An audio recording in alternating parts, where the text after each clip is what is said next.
eletricidade. Ohm faz a lei.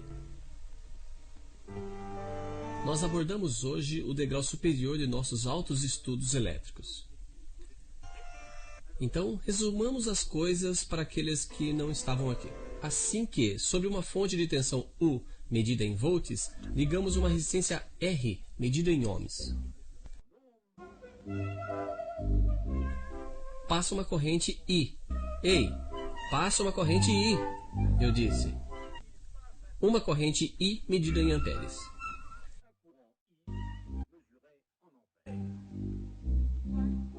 Ok, está certo. Sabemos bem que os elétrons vão do menos ao mais, mas o senhor que havia descoberto a eletricidade não conhecia ainda os elétrons.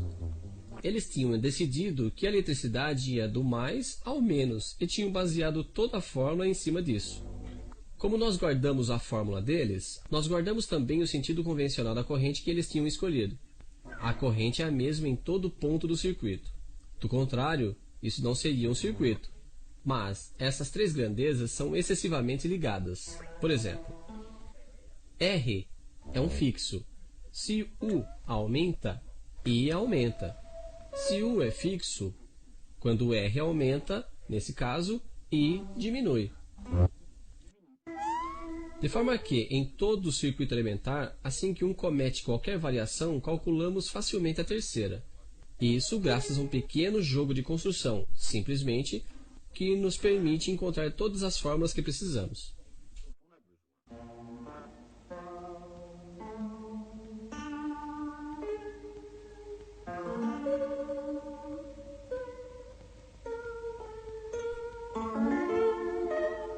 Mas isso é o beabá. Agora uma pequena colocação. Eu tenho um aparelho a transistor que funciona a 6 volts, mas o Sr. Volta tem somente pilhas de 1,5 volts para nos propor.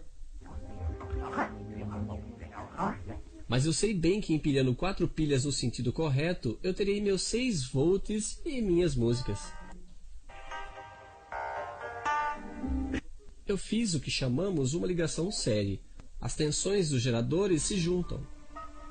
Se eu colocasse minhas pilhas dessa forma, nesse caso, as tensões não se juntariam.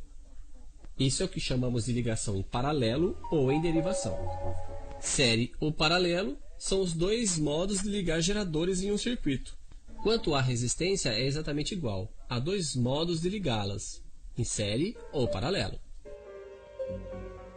Em série, elas se juntam. Em paralelo, bem, nesse caso veremos. Duas resistências de 6 ohms, por exemplo, colocadas em séries em um circuito, dá um total de 12 ohms. E ainda sob 6 volts, passará uma corrente de meio ampere ou 500 miliamperes, se você preferir.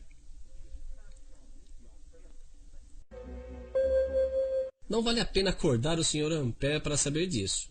Por outro lado, se o Sr. Volta vier medir a tensão em nosso circuito, ele encontrará 6 volts daqui até aqui, é evidente. Mas daqui até aqui, ele encontrará somente 3 volts. E os 3 que sobram, ele encontrará daqui até aqui.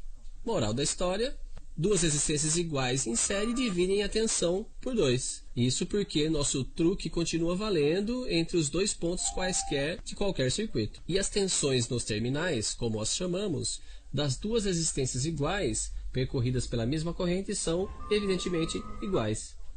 E agora os paralelos? Se nossa resistência de 6 ohms em 6 volts deixa passar uma corrente de 1 ampere, é possível supor que duas resistências de 6 ohms em paralelo deixarão passar uma corrente de 2 amperes por elas duas.